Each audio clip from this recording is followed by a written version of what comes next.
The men in Scotland won't resist jihad, so the little girls have to do it. Some will always stand and fight, but in Britain they really blew it. There are no more men in the UK today. Will there be tomorrow? Who can say? That's it, ladies and gentlemen. It's This Week in Jihad. I believe we got David Wood with us. Do we have David Wood with us? Yeah, I think so. Okay. So, David, of course, the big story is the Scottish girl, 14 years old. There she is, still photo from the video that's gone everywhere. And she has become a symbol of resistance to Islamization. 14 years old, and the story is that she was in a group of 3 girls her age. One of them was approached and molested by a Muslim migrant, whereupon this girl, knowing that there was no chance that the police would be out to protect them, went and got a knife and an axe to show the guy that this was something that he should not pursue. Now, there are some who have disputed the story. I have seen some say they spoke to the parents and this is indeed what happened. I have seen others deny it. So I don't know, but I think that it's very interesting whether or not this is actually what happened, how powerfully this story has resonated with people all over the world. And they see it as an indication of the total collapse of the authority in Scotland and in Britain in general, that the people, the police not only were not there to protect her, but that they arrested her, reportedly, instead of the man who was threatening the little girls. And this is an indication of the total breakdown of the authority in Britain, its unwillingness to do anything that might make it appear Islamophobic, and the growing dissatisfaction of the population with this situation. What's your assessment, Dr. Wood? Yeah, I would agree that regardless of what the actual situation is, it does show why people are concerned and how very concerned they are, and how fed up people are with the current situation, where apparently people aren't even allowed to be defending themselves. So as far as the actual video clip I saw, that would be consistent with someone doing something to these girls right beforehand, or girls walking by a guy and start mouthing off and flashing a knife or something like this. As far as, like, you don't see I didn't see what happened before all of this. And so, Exactly. to really state my position on it, I'd have to know once more information comes out. But I mean, just think, I mean, why are like 12, 13, 14-year-old girls walking around with knives and hatchets at all? Are these just young gang members who are just like really some real bad apples here? Or has it just gotten to the point where they understand that to protect themselves from people that their government isn't protecting themselves from, they have to carry around weapons? So kind of regardless of what happened before this, what's the cause of these girls walking around carrying weapons in their backpacks and under their shirts and stuff like that? Again, I could have my mind blown and they could just say, nope, this is from a dangerous gang of girls who are going around and bullying migrants for no reason and so on. It's possible that it would turn out to be something like that, but it seems much more likely that girls just understand and they've seen what has been happening in their area, and that they've armed themselves because they know no one else is going to protect them. Mm-hmm. And so that, I have to say, that's what it looks like. There could always be more information that paints a different picture, but that's what it looks like. And I think that's why so many people are just drawn to this story, and people are posting pictures of this girl all over the place as a hero. It's like, okay, your government won't stand up to you, police won't stand up for you, journalists won't stand up for you, educators, entertainers, you young girls are basically on your own to fend for yourselves. And the girl, looks like this girl, said, okay. Yep. But then if she's arrested, And that if that's the reason, again, she could be a gang member. She could just be a little hothead who carries around weapons and flashes them at people. Could I be. do not know. I have to wait until further information comes in. If this is a case of a girl arming herself because no one else will protect her from the guys who are harassing them, and then they arrest her, like, what are you saying? That none of us are going to defend you and you can't defend yourself, and that the only thing you can do is just be horribly abused for the rest of your life, and that's what you have to do? Because that was the message to the girls in a lot of cities. Mm-hmm. That was exactly the message. They would go into, it didn't matter who they complained to. They go to police, they go to social workers, didn't matter who they went to. They were treated as garbage. David. That's the thing about this. We don't know the real circumstances 100% with 100% certainty of this girl. And you're right. She could be involved in drugs. She could be involved in crime. She could be some sort of a feral youth. And any number of things could be happening here. However, the story that has gone around, attached to the video, everywhere, has gone around and resonated with so many people because there is not a single aspect of it that is implausible or unbelievable. In Britain today, we already know that they abandoned hundreds of thousands of girls to being raped and used by Muslim rape gangs because they were afraid of being called Islamophobic. We already know that they persecute and prosecute their own people to protect immigrants who have committed actual crimes. And so the story could well be true. And if it is not true, the story that's gone around with this video, there are all kinds of instances of the same kind of thing happening. And so maybe this one in particular may not be one, but it's so believable, it's so plausible that this is the state of Scotland and Britain in general today, that this has become something that resonates all around the world with people. Someone just said, Robert, turn up your volume. I don't know if that's... Yeah, it's already at the highest level. And you got your mic in front of you? I got it right here. Oh, okay. Well, then we're good. Well, we're as good as we can be. I moved a little closer here. I only saw... Oh, never mind. Someone else said sounds fine, so... Okay. Yeah, someone else said it's very low for me. I don't know what to do about that. According to the level here, it's about the same. No, I think it's picking up through a different mic, because there it just switched and sounded like it was going through a different mic. Well, yeah, because I hit the plus. I thought that was going to increase it, and it just opened up a second one, but I closed that now. So that should be fixed now. No? No, what did you just do? Do it again. I did hit the plus in this stick with that one. Okay, you mean like keep it like this? It's not two? Because it's got two levels louder now. Well, click off the other one. See what happens. It doesn't allow that. Oh, okay. I don't know. Yeah, go back to the other one then. Go back to the other one? But hang on.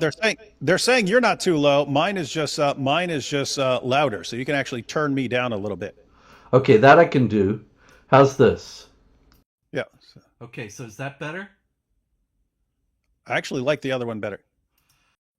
Okay, how about this? Is that any better?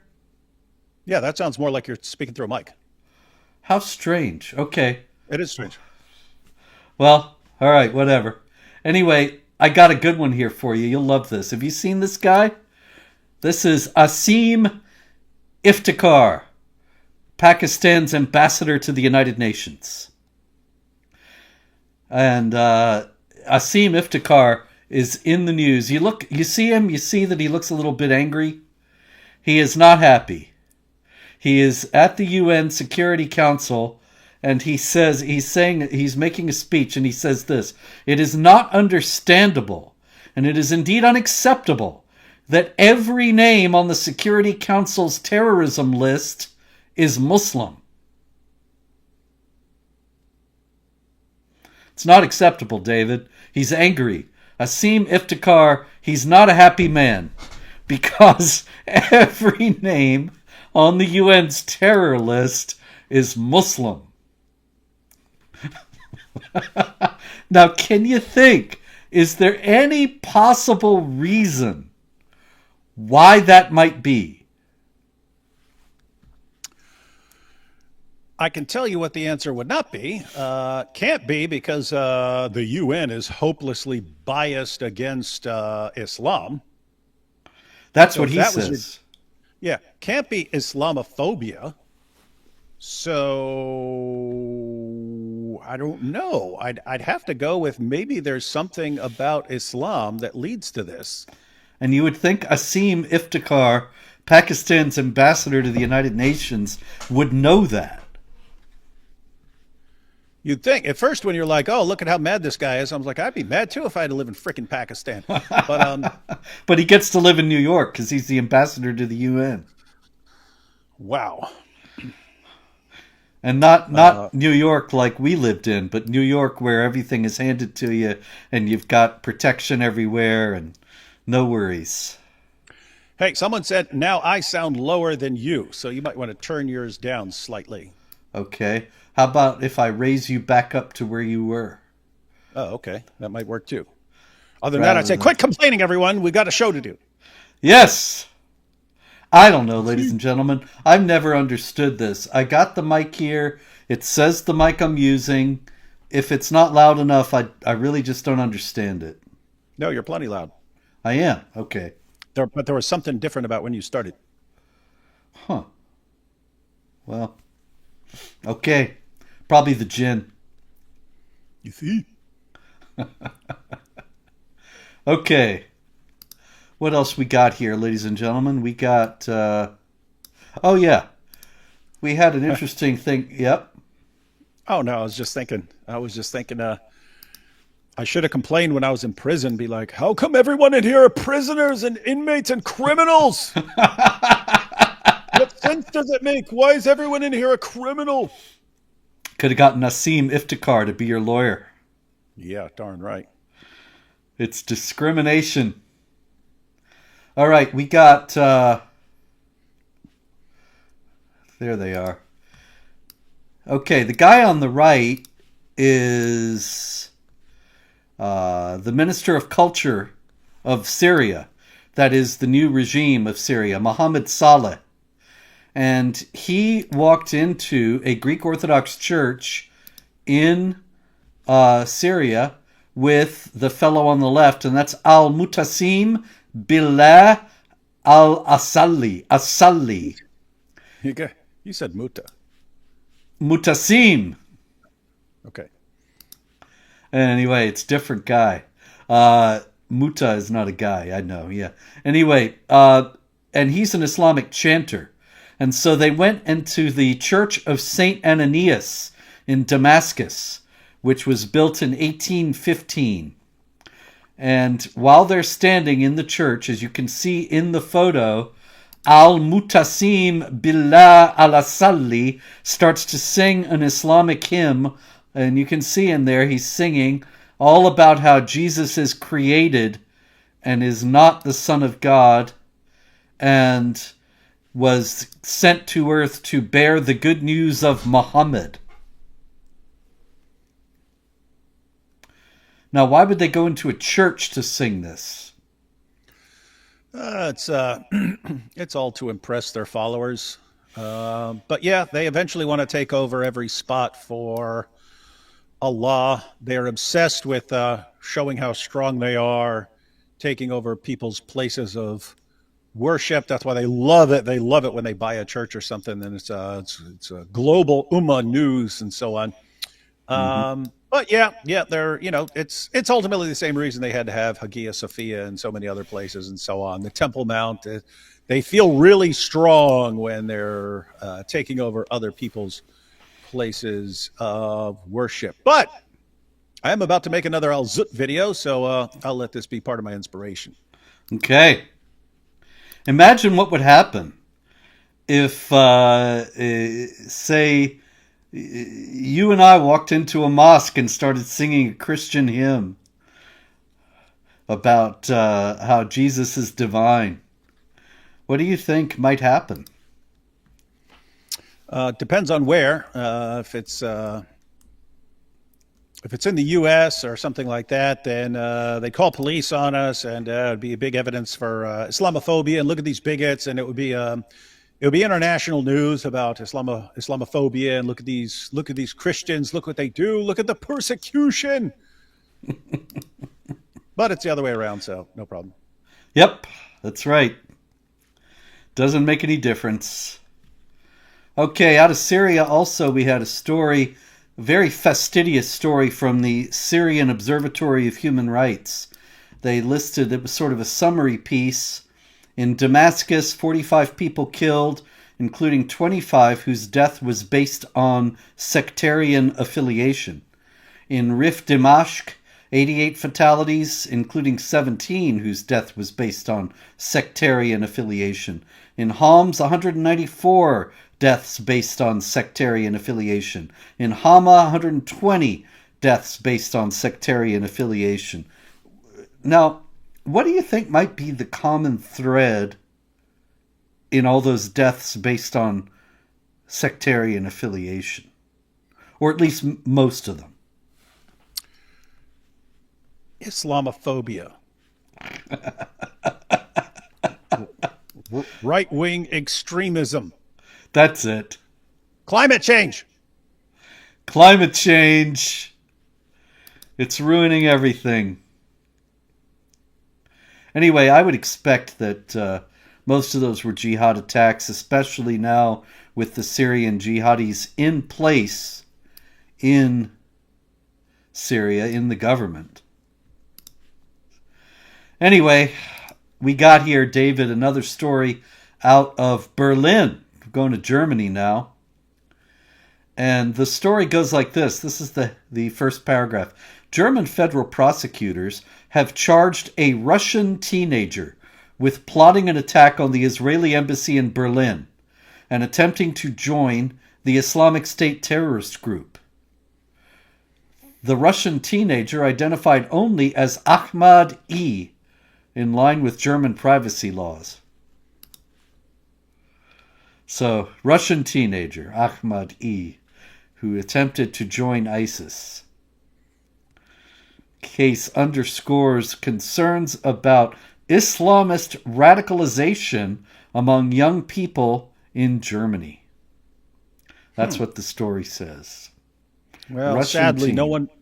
no one bothered to warn them for all these years, Robert. Yes, and they don't even recognize what they're dealing with. I mean, the guy might have been born in Russia, but he would probably himself not even identify himself as Russian. But they're happy to do so.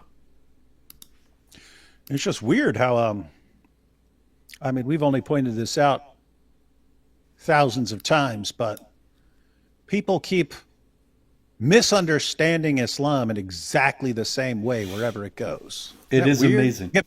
You get Muslims in France, and when the opportunity arises, they run and join ISIS or some other terrorist group. It's like, where'd you get that idea? Oh, maybe it's just some local weird thing, and there was some weird preacher filling people's heads with these dangerous ideas. But then you go to Germany, and Muslims in Germany get the exact same ideas about what they're supposed to do. And you go to the UK, and there are Muslims in the UK who get the exact same ideas about what they're supposed to do. You go across the ocean to the United States, and there are Muslims in the United States who get the exact same idea about what they're supposed to do, and Canada and everywhere. And they all get the exact same, they all misunderstand the religion in exactly the same way. It's remarkable. Yeah, it's weird. So it's like, and we pointed this out a million times, but you take someone like Anders Breivik. Oh, look at this guy. Okay, where did someone else get those same ideas? Like just randomly just come up with those same ideas? Nowhere. Mm-hmm. That's an Anders Breivik thing. That's kind of a sign that you're dealing with a lunatic here. He's the only one who comes up with this sick plan. Westboro Baptist Church was thrown in our faces for a long time. Yes. These guys going around protesting soldiers' funerals and so on. You think, well, if it was emerging from the religion somehow, you would expect it to pop up all over the place. Like you should have Christians protesting soldiers' funerals in the UK and in China, and it should just be popping up all over the place. It doesn't. It pops up in one place with one particular group. With Islam, people from around the world misunderstand it in exactly the same way, which leads us to believe that either it's something that just emerges from the religion itself, and that's why it pops up wherever the religion goes, or it's a Mossad conspiracy. Got to be Mossad. Speaking of Mossad, this is Gadi Francis, who is a Lebanese journalist. And you can tell by her lack of hijab that she is not an observant Muslim. But she does hate Jews, which probably helps her in her work in Lebanon. And she claimed that the Lebanese people, because of the Geneva Convention, claims that Lebanon is occupied, which it's not, and claims that because Lebanon is occupied, Lebanese people have a right to kill any Jews anywhere in the world. And so she says, here you see they have also the right to kill an Israeli if you see him in Paris, because she's claiming that they have a right to kill Jews anywhere. Now, I said a minute ago, it's very clear Gadi Francis is not an observant Muslim. She is clearly not wearing a hijab. But is it possible that some of her views about killing Jews might come from some Islamic teachings? Surely not. Well, we could always investigate that, but it's Islamophobic to ask those kinds of questions to begin with. So, Indeed. The confusing part for me is, Robert, I mean, we've had tens of thousands of Islamic terrorist attacks carried out in the name of Allah since the 9/11 attacks. Tens of thousands of Islamic terrorist attacks. After every single one, we are constantly reminded, don't associate this terrorist attack with the religion or with any other Muslim on the planet. You can only associate the person who's actually actively doing something. And even then, you're probably an Islamophobe for having a problem with it. But assuming someone has launched a terrorist attack for the tens of thousandth time, you can't associate that with the religion or with any other followers of the religion. And yet, as soon as we get to Jews, what do we see from Muslims around the world? Anything any Jew does in all of history, you can associate that with every other Jew on the planet. Yeah. What, you can't? Yeah, just, it's weird to us because we always spot the hypocrisy. And it's like, okay, if you want to say you can associate anything any Jew does with all Jews, okay, fine. We'll stick with that rule and we'll associate everything any Muslim does with all Muslims. No! And they go, no! And then you say, okay, well, you can go the other direction. You can only associate things with the people who are actually doing them. And they go, yes, for us, but no for the Jews. And we think, oh, but that's hypocritical. Mm-hmm. Yeah, hypocrisy is built into Islam. It's just Yes. It's the most hypocritical system that's ever existed. No doubt about that. Well, it even says in the Quran, be ruthless to the unbelievers, merciful to one another. So, double standards right there. 4829, in case anyone doesn't believe what Robert just said. That's it, 4829. All right, this is the East Plano Islamic Center. There it is, the Epic City place.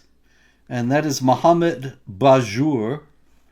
And he is saying that South Africa, I don't know why he was preaching about South Africa, but he was speaking and talking about how in South Africa they support the Palestinians. He says, everywhere you go in Johannesburg and Cape Town, the flags of Palestine.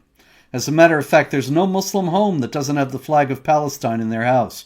Graffiti on the streets says Palestine, Gaza, all over, because they went through the same thing. Like I mentioned, the relationship is very good between the Muslims and the non-Muslims. And there is a beginning of Zionist interference to ruin the country, just like they do everywhere. It's a beautiful country, and they want to, rich with diamonds and all that stuff, as we know, so they want to put their nose in and ruin it, just like they ruined every other country. So this is an imam in Texas, and he's saying that the Zionists have ruined every country in the world except South Africa, apparently, which they're now in the process of ruining. And I was thinking, where's Allah in all this? How is it that Allah allows the Zionists to ruin every country in the world? How? Yeah, it is Where's weird. the logic? I said it earlier today. I said Israel is a constant reminder to jihadis that Islam is not in control. But you could have just as easily replaced that with Allah, right? It's Mm-hmm. You've got about 2 billion Muslims in the world, and you've got under 20 million Jews in the world. So Muslims outnumber them more than 100 to 1 and are constantly whining like babies about how Jews control everything.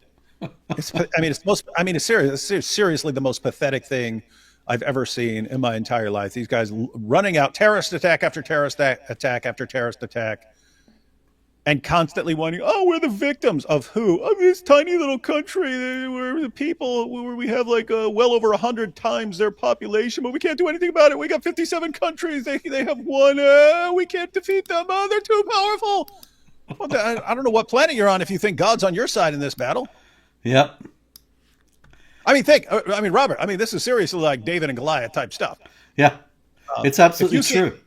Yeah, if you see this tiny little thing and like a third of the world's population, between a quarter and a third of the world's population, obsessed with exterminating them and can't do it and just get crushed every single time.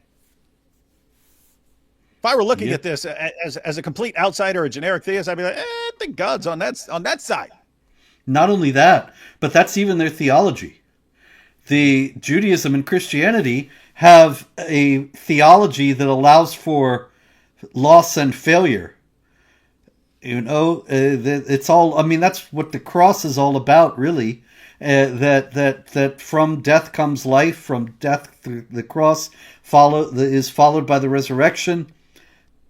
The there's psalms about why do the wicked prosper and so on. Ecclesiastes reminds us that there's no correlation between success in this world and talent or ability. That just it seems random and unjust, and in many ways it is. Mm-hmm. But in Islam, in the Quran, constantly Allah says you will prosper in this world as well as the next. And if you obey Allah, you'll win. Even if you're a contemptible little force like at Badr, you'll still defeat a much larger force if you have Allah's support, which you get by being pious and obeying Him. So, all these Muslims ought to be winning all the time. And the fact that they can't beat the Israelis indicates that Allah is not either that they're not being good enough Muslims, which is what they always will think. And they have to get more fanatical and go more jihad and get crazier. But the obvious answer really is Allah ain't real, and your theology is false, and you've been basing your life on false promises. And that's a position that's going to emerge more and more, even among Muslims. Years ago, when Muhammad Hijab did his poll on what causes doubts among Muslims, the number one thing that caused doubts among Muslims was moral problems with Muhammad. Mm-hmm. But also high up on the list was the weakness of the ummah. It bothers them. Why are we so weak? We're supposed to be strong. We're supposed to be taking over the world, and yet look at how weak and pathetic the ummah is. Everyone's more powerful than us. Everyone can smack us around, and there's nothing we can do about it. It shouldn't be this way. The world is not supposed to be like this. So yes, the only alternative explanation they have is just like at the Battle of Uhud. You got Badr. Oh, look, we defeated a larger force. You see, this proves that Allah is on our side.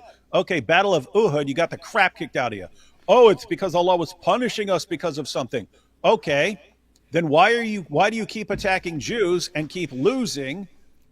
To be consistent with your theology, it would have to be Allah's punishing you for some reason. Well, why don't you fix your own community first? If Allah's not letting you beat this tiny little group of people, He's obviously mad at you. He's mad at you. So why aren't you fixing what's wrong with you? Well, they try that. That's how you got the Muslim Brotherhood. That's how you got the Iranian Revolution. Allah's not blessing us to take over the world because we haven't been devout enough in cracking down and imposing Sharia on our population. We haven't been devout enough. We haven't been forceful enough. If we cleanse the Muslim community of rebellion and hypocrisy and so on, then Allah will bless us to conquer. Okay, you did that. You did that. You did that in Iran. You did that with ISIS, and it's not working out for you. Where are you going now? You can't. You. In other words, you had a possible response when Islam started losing really bad. You had a possible response. Maybe he's punishing us. So what did you do? You became much more devout. Now, okay, fine. We'll just beat the crap out of these women and kill them if they don't wear the hijab. Okay, you got really strict. How'd that work out for you? It hasn't. So now it's going to become an increasingly implausible response to say, maybe Allah's just punishing us when you've got Muslim communities that go really strict and they're no better off at taking over the world. None. And so, yeah, the conclusion that is going to become increasingly attractive, even among Muslims, and lead to an acceleration of the avalanche of apostasy is maybe Islam's just not true. Yep, exactly. It's the proof of it is everywhere every day, and it's amazing the denial. Anyway, of course, there's always violence, and we get lots of that, and that is a favored argument among Muslims.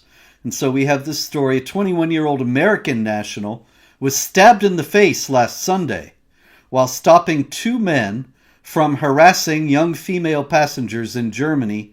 They, of course, were Syrians, and they were harassing a female in Germany because most likely they believe that an uncovered woman is fair game to be molested, as the Quran suggests when it says, cover yourself with your veil so that you are not molested. As if you're not covered, you can be justly molested.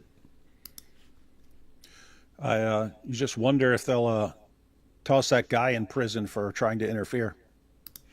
That's a good question. It is Germany, not quite as bad as Britain, but very bad. So, be interesting to see.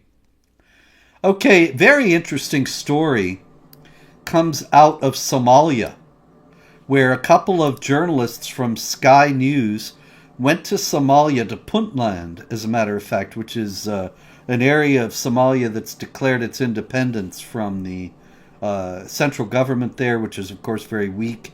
And it's a hotbed of ISIS activity.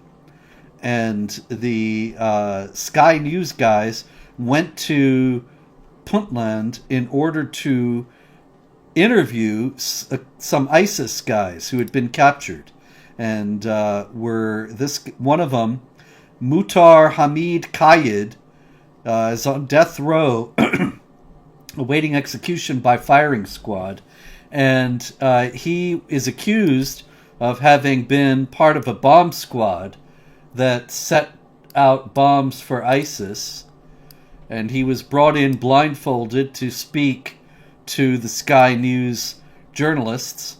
And the guy says, I asked if he'd heard of people being killed by the bombs he's accused of planting. And he says, yes, but they don't kill all people. And so the Sky News journalist is a little bit puzzled, and he says, but what about killing anyone? And he says, they don't kill everyone, only infidels. And he presents that as self-evident that that's fine. Killing infidels, no problem. What can anybody be upset with about that?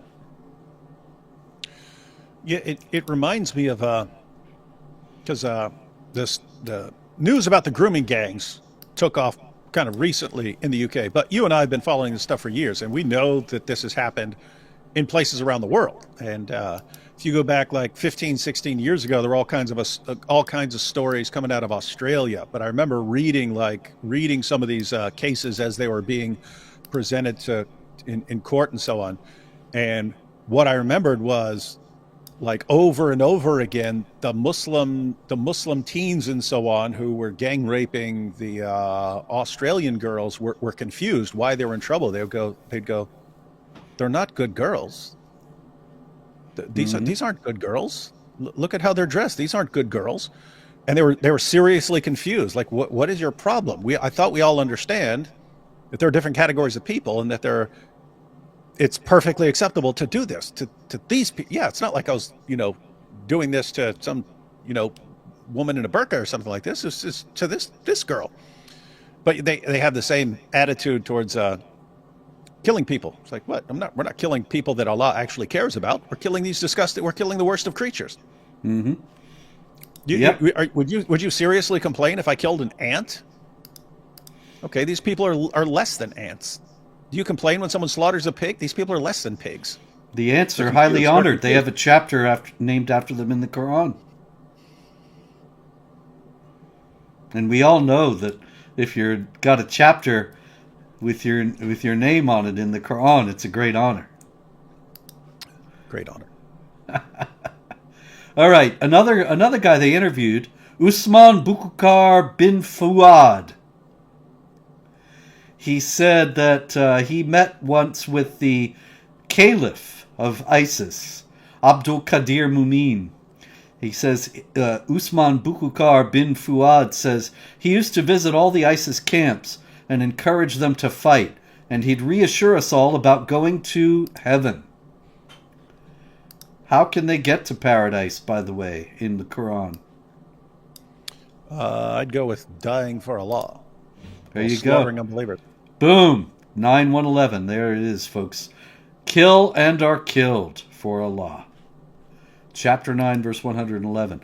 And Usman Bukukar bin Fuad also says, the main target or focus was to rule the world, starting with this region as one of the gates to the world, then Ethiopia and the rest of the world. I heard so much talk about sending ISIS fighters to Bosaso, Ethiopia, or Yemen. Sending people to other parts of the world and ruling the world was all part of the plan.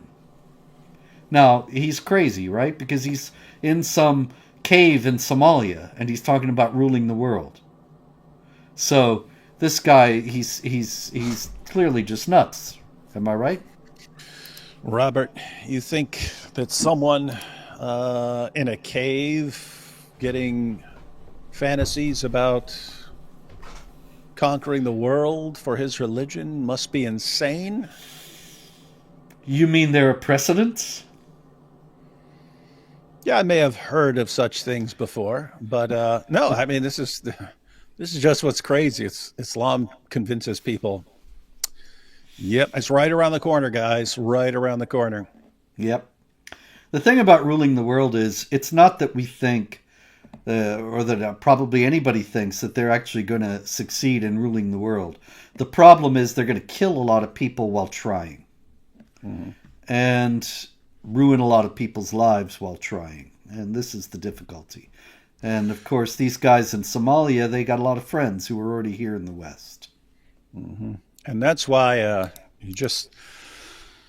Western leaders seem hell-bent on encouraging these people to think that it's actually could happen, that it's actually possible. And one of the biggest ways is, as I just mentioned, if you're a Muslim, you're looking around at the world like, hey, we're supposed to be conquering the world, and yet we're not. Something is clearly wrong here.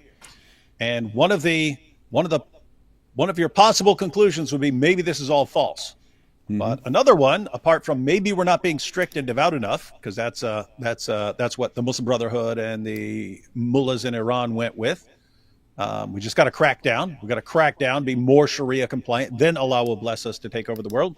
But the other option in the back of Muslims' minds is maybe Allah is going to do it in a completely different way. Maybe we're not going to march our army out there and conquer. Maybe, you're familiar with Surah 59, verse 2, maybe Allah is going to make them do it to themselves. And that's exactly what they see. In fact, if I were a Muslim, God forbid, if I became a Muslim tomorrow and I concluded that Islam is true, I would be saying, you see, of course we're weak and pathetic. Of course we can't go and conquer. And yet Allah is conquering them anyway. This shows the power of Allah. And by their own hand. Western leaders just seem hell-bent on sending that message to Muslims, encouraging them to keep on fighting and killing and raping. That's Instead it. of just sorry guys, never going to happen. You're too weak and your religion sucks, which would be a much easier way to deal with it. But All right, a lot of violent jihad this week, unfortunately. An attack by the Allied Democratic Forces, which is an Islamic State ISIS group, killed 9 people in the Democratic Republic of the Congo. The jihadis also set fire to shops and to homes of non Muslims. And that is an ongoing thing in the northeastern area, North Kivu, of the Democratic Republic of the Congo. In Mali, we had 21 soldiers killed in coordinated jihad attacks, a series of coordinated jihad attacks, killing 21 soldiers in Mali at its outposts in Farabougou and Birikiweri. They came under simultaneous attack. Now, David, I'm no military man and I'm not a strategist, but it seems to me that if the jihadis are able to carry out coordinated attacks against 2 separate military bases in a country, that the jihadis may be more powerful than the military force in that country. Now, how could that be? well, I don't know. These are the situations that always confuse me, Robert, because we heard for so many years that the ones who actually want to kill and take over the world are such a tiny minority. What'd you call it? The tiny minority of extremists? Yeah, The I've heard that tiny, somewhere. tiny, the tiny, tiny, tiny minority of extremists. What did Obama say? Oh, the 99.99999% of Muslims who are peaceful and just, and yet, and yet, even in places where they don't take over completely, they seem really strong enough to compete with the actual militaries of the countries in a variety of places. Well, the thing is, I think that it's very clear that because their theology lines up with the Quran and Sunnah, there are many wealthy Muslims around the world who probably help them out. And meanwhile, these countries are basically fictions on a map with lines drawn during the colonial period, and they don't inspire great loyalty, and they don't have great economies, and so they don't have terrific military. And so the jihad forces are more powerful than the military forces. And this is something that I think in another generation, you're going to be looking at caliphate or two in Africa. Because I just gave you a story from Mali, which is in West Africa. And what was the other one? Democratic Republic of the Congo, which is Central Africa. And of course, there's also a lot of jihad in Somalia from Al-Shabaab, and Mozambique from another group called Al-Shabaab and that's in Southeast Africa. So this is only going to get worse, as we have discussed many times. Yep. Well, I have to say there is a pretty obvious solution from the perspective of Westerners. We just take all the jihadis in all these countries and let them loose in the UK and Germany and France. Seems to be the ongoing solution to all these things. Yeah. And then once it's completely quiet in Nigeria, all the non-Muslims can move there. Yeah. So I mean, think about this because this is the actual mindset. It's if these guys are talking about subjugating the world and killing and slaughtering, what's the real reason? It can't be Islam. It can't be the Quran and the Hadith and the calls for violently subjugating the entire world. It can't possibly be because only an insane person would interpret Islam that way. Therefore, it must be something else. What's the something else? Well, all these guys are just mad because Western nations have been mean about Islam and they've said mean things about Islam. And this is what incited all these people to go on killing sprees and so on. So if we simply take them all, invite them in, pay for everything, give them everything they could dream of, and let them run the streets, raping little 12-year-old girls and so on, their hearts will melt and they'll love us suddenly. And then all the violence will stop, Robert. That seems What to could be the ongoing theory. What could possibly go wrong? Nothing. All right, same story here. Nigeria, 4 security personnel, including a soldier, a mobile police officer, and 2 civilian Joint Task Force volunteers, were killed in a Boko Haram attack. Boko Haram means books bad, books forbidden. That is, you only read the Quran. You only study Islam. Western education is a sin, is how it's often translated. And that's another jihad group there. Meanwhile, if any members of Queers for Palestine are watching tonight, I know you guys love this show. There's a story out of Banda Aceh, the Sharia province in Indonesia. 2 men were publicly flogged 76 times each in Indonesia's conservative province of Aceh after a court found them guilty of engaging in consensual same-sex relations under strict Islamic law. Now that's what AFP, the Agence France Presse, called it. Strict Islamic law. But is there any version of Islamic law, David, that does not mandate this kind of punishment for homosexual activity? Yeah, the imaginary one in the mind of Western leaders and journalists. Ah, yes, that one. That's It the does most exist. popular version. It does exist in people's minds. Yes. Yeah. And, Like- and I guess you could say the LGBTQ community is trying the same thing that Western governments and so on in general are trying. It's like, okay, so yeah, they want to kill us, they want to wipe us out, but it can't be because of Islam, because Islam is the best thing in the world. Therefore, these guys must have just not gotten enough love when they were young. And so if we just support them and praise them in their desire to slaughter all the Jews on the planet, then their hearts will melt, Robert. It's always the same plan. Their hearts will, if it's something other than Islam, then you can just be super nice to them, give them everything they want, and their hearts will melt, and then they'll love you. It's such a beautiful plan. It is. And it's going to work so wonderfully. Everyone, all our leaders, they're all tactical geniuses, Robert. All right, David, I got another good one here for you. This is Shakib Ahmad Nazari, and he is an Afghan journalist who is now in prison because he was sharing reports and footage of protests that women were protesting, demanding rights, basic rights for women in Afghanistan. And he is now in jail for reporting this. Because after all, the image of Islam is paramount, is it not? The worst thing you can do. That's right. And the Western journalists, they all fall in line, as you have noted here today. They have no trouble with it. They just toe the line. But sometimes journalists in Muslim countries, they act like this Shakib Ahmad Nazari and report on what's really going on. And then there's that's trouble. weird. I'm guessing they got that idea watching the UK deal with Tommy Robinson. They're like, hey, look what they do over there when some guy starts reporting on what's going on. Just lock him up.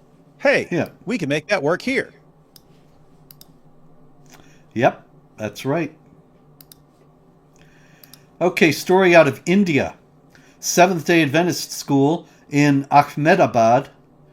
A Hindu student in the 10th grade was stabbed to death by an 8th grader who was a Muslim.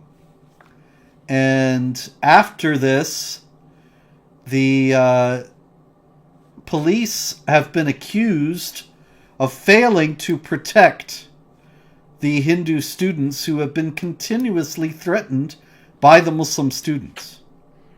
Impossible, Robert. Police not protecting someone from Muslims?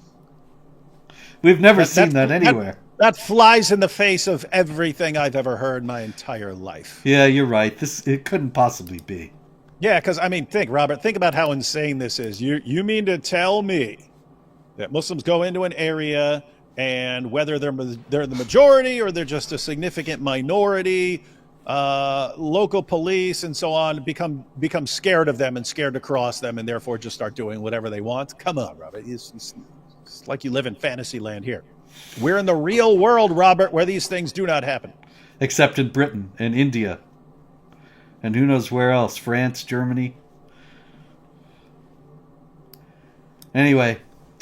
All right, I got an interesting story here out of Iran in light of all the Muhammad hijab drama that's been going on. Here is a story about temporary wives. Oh yeah. Hey, And hijab. Hey, everyone, go! Everyone, call hijab. He's going to want to tune in for this. He's got good breaking news for him.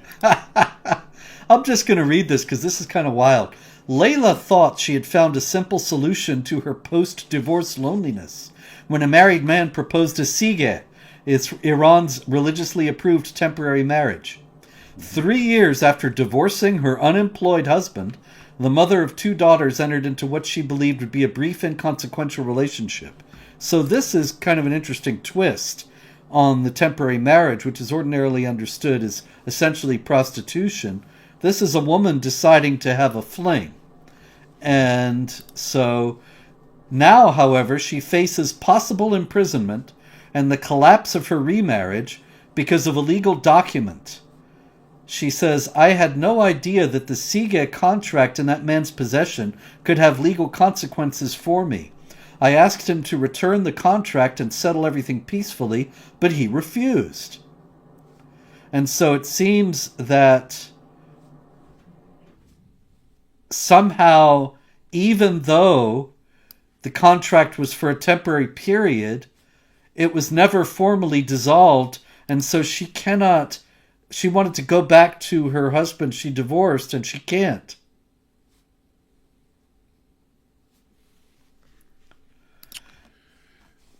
Sucks to be her. I don't know what to. He found work and asked to reconcile. She agreed on the condition that he maintain steady employment. They remarried officially, but the uncancelled Sige contract hangs over their relationship like a legal sword.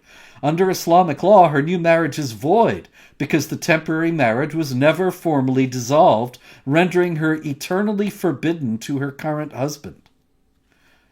And so she faces imprisonment. She could even be stoned to death. It's just another example. They're going to have to take this through the court system and so on. She should talk to Sheikh Uthman. Remember, Sheikh Uthman, he had his Dawa buddy, and his Dawa buddy was having a little bit of trouble with his wife. She's a white Western woman and stuff. Revert to Islam. He's married to her, and they're not getting along very well. So he sends his wife to Sheikh Uthman Ibn Farouk.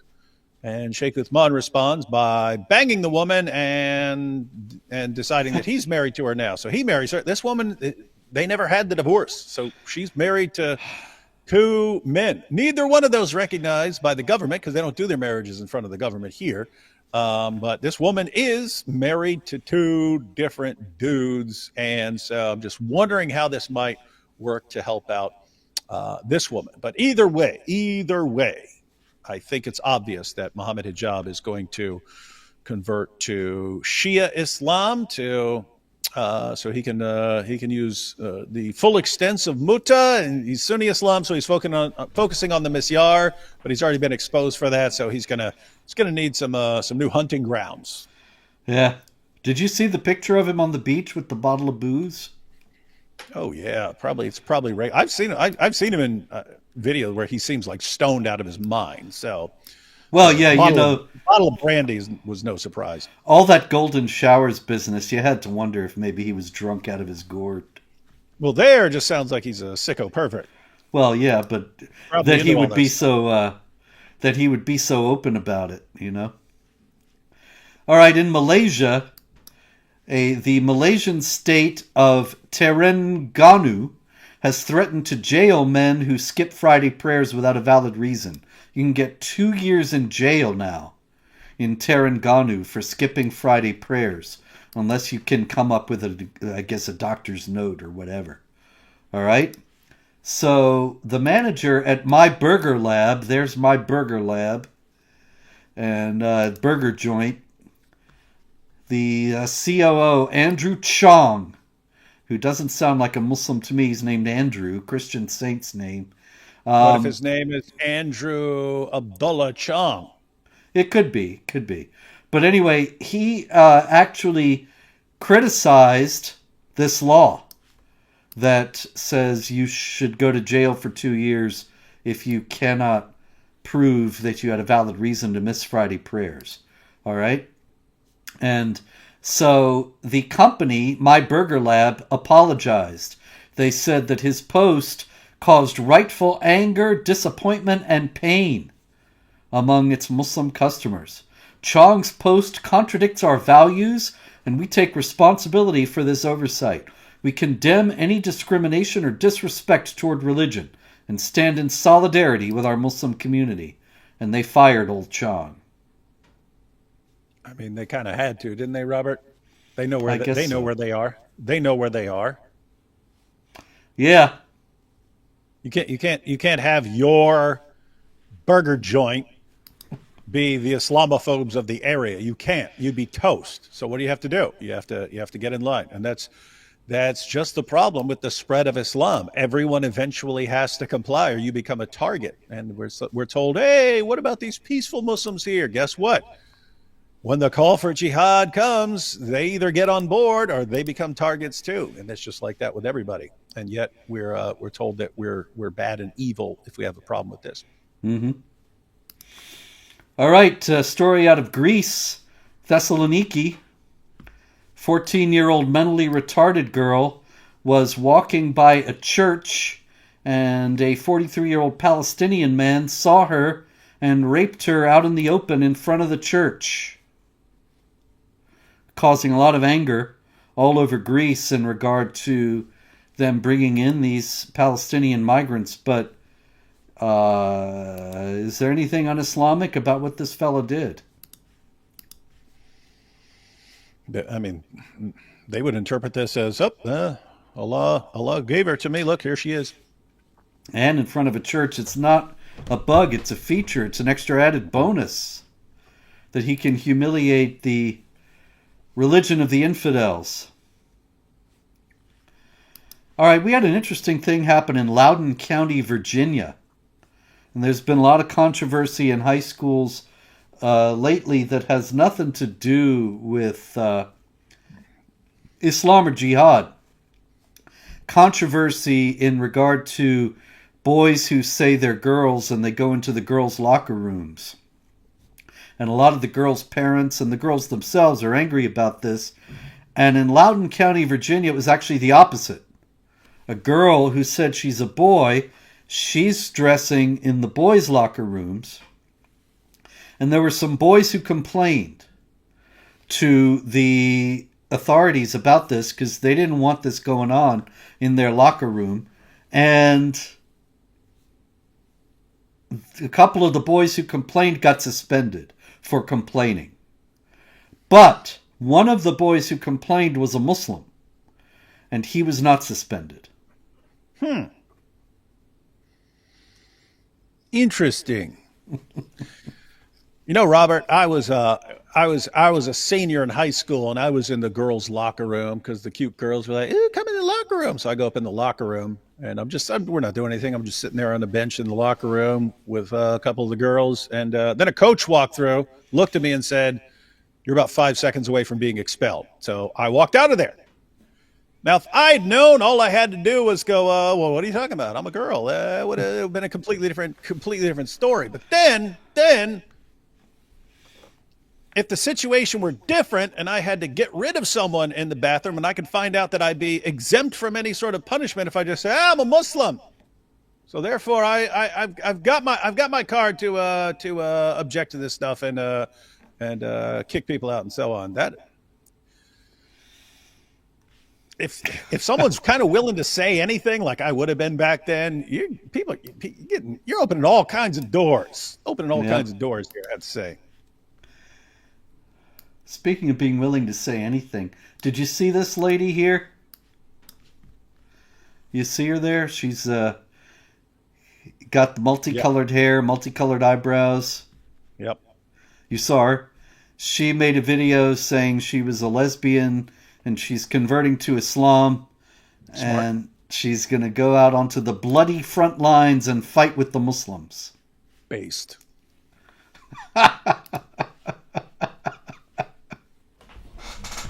Oh, yeah. Very based.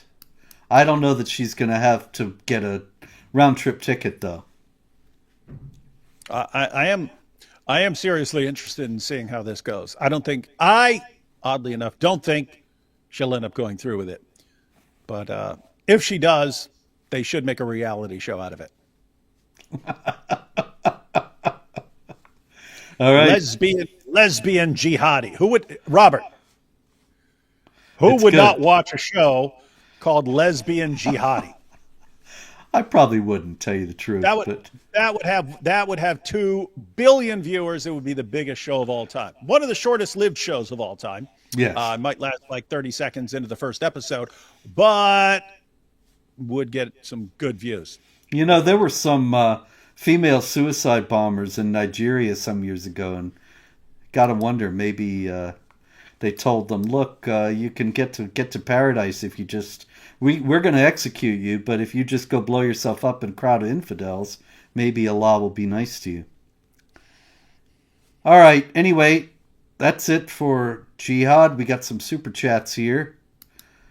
Muhammad was given the choice of a child, his mother figure, and the men of Azut in a game of marry, muta, kill. He simply said yes. Okay, thank you. And marry, muta, kill. That's good. That's interesting. Okay. Both revolutionary socialism and Islamic jihad are nihilism and sadism. Awful perpetrator of the Minneapolis church shooting made anti-Semitic statements. That is true, he did, and seemed to be demonically possessed in some ways. A picture of himself, he drew a picture of himself looking in the mirror, and there's a demon looking back. Very disturbing stuff. Quite a lot of it, actually. D. Wood laughing for 10 minutes at Muslims chasing goats. Has to be the news of the week. What is that all about, D. Wood? I don't remember. But it was Did I laugh funny. for 10 minutes? I don't know. I mean, I don't know. It lasted for 10 minutes, but yeah, they're playing a video of Muslims chasing this goat. Yeah, it's pretty funny. You can Okay. imagine why. Yes. You can imagine the voiceover, Robert. I can indeed. All right. Thanks for the super sticker. And we have this. Bless you and bless you. Different strokes apology. And Ontario, Canada. Hamas protesters shut down Pride Parade. Notwithstanding the words of our Lord, Satan is divided against Satan, apparently. Why this?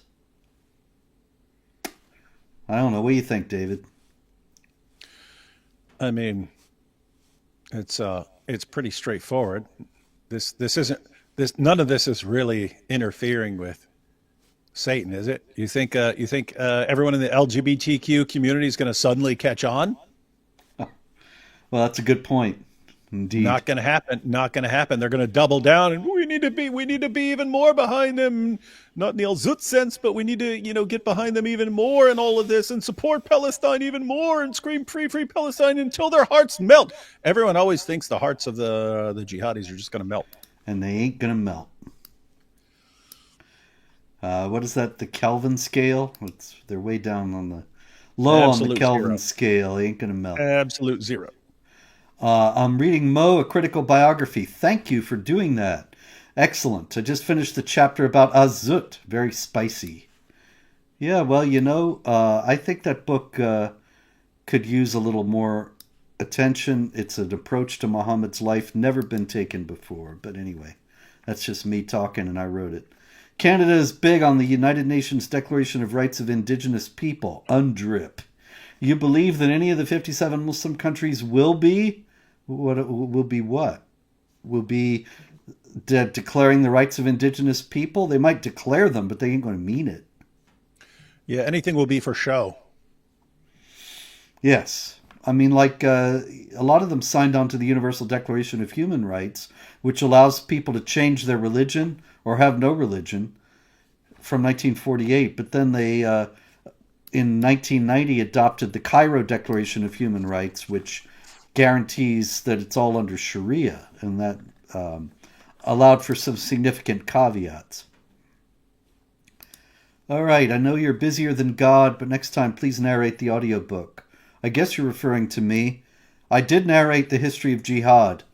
I have not narrated any other audiobooks, nor have I been invited to do so. The audiobook people decide who narrates. And I've gotten some choices, which has been funny. They send me these tapes of these guys talking, and some of them sound drunk and some of them sound crazy. But I have not been asked to do another one since then. Land acknowledgements in colonial Muslim nations. That would be funny. We are on stolen Coptic land. Yeah, that's great. That's a great idea. You think that Al Azhar will say we acknowledge that we are on the unceded territory of you? I didn't even read that. I must have read it subconsciously. But anyway, this is a comical idea. They would never acknowledge that because, after all, remember that it's Islamic doctrine that everybody's a Muslim originally, and then your parents make you a non-Muslim, and so every land is also originally Muslim. And so the Copts are not the indigenous Egyptians. It's really the Muslims are, see. They kicked out the poor Muslims before Muhammad was ever thought of. There you go. Ex-South African here. Am I to believe that South Africa was worse 20 years ago than it is now? Wow. Well, Margot, I would expect that it's not, but they are claiming that it is as a way to attack the Jews, which is always a popular sport. Among jihadis, that is. I live in Dresden, where the American was attacked. It is supposedly the alt-right base and extremely safe. There is not one mosque, few hijabis. Still. Few ain't none. There's clearly some jihadis there. Thank you, Robert, for always speaking about the jihad in Africa. What group do you think is causing the most harm today, and what is being done internationally to combat them? Big fan of yours from Rhode Island. When you're in Rhode Island and you like sit down on your couch and put your arm up on the cushion of the couch, is it in Massachusetts? But anyway, my question to you is, do you mean the group causing the most harm today in Africa or just in general?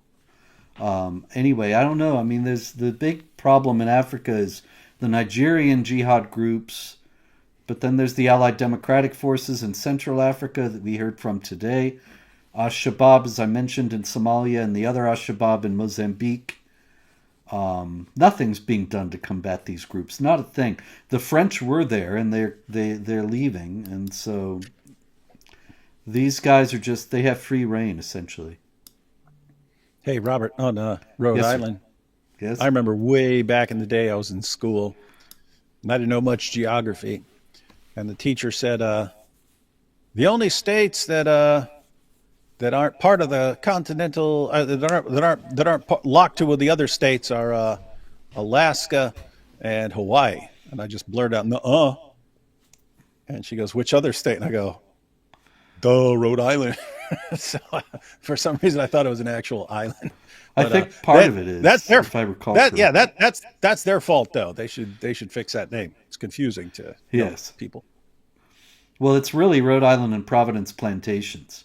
And I believe the Providence plantations are on the mainland.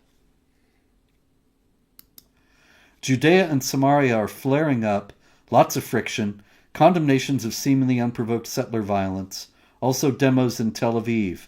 Pray for us. You got it. D. Wood. I always want to read that as Dawood. And That's AP. Dawood and AP did a live stream on the Shroud of Turin. Spence, what's your opinion on the Shroud? More importantly, what do Muslim scholars say about it? I haven't studied it for a few years.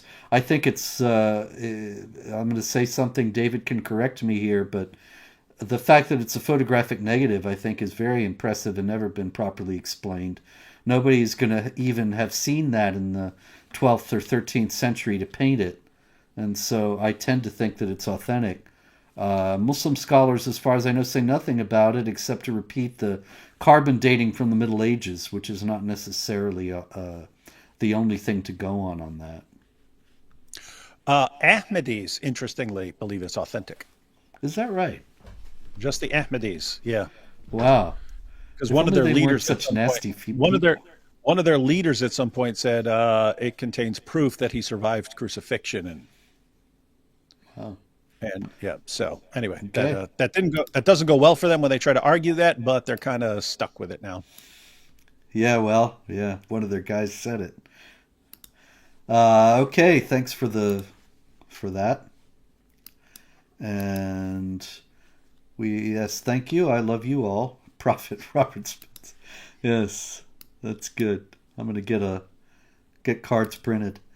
Just finished the Critical Quran, best bathroom reading. I finished it in 114 sittings. Except there's 116 surahs in it, man. Yeah, Um, and seriously, you must have had some serious digestive problems if you made it through Surah 2 in one sitting. that's true. Yes. You couldn't have walked because your legs would totally be asleep forever after that. Yep. Well, folks, on that happy note, that's the end of this week in Jihad for this week. I'm on the road for the next few weeks, but God willing, we'll be back here as soon as we are both able. And until then, pray, hope, and don't worry.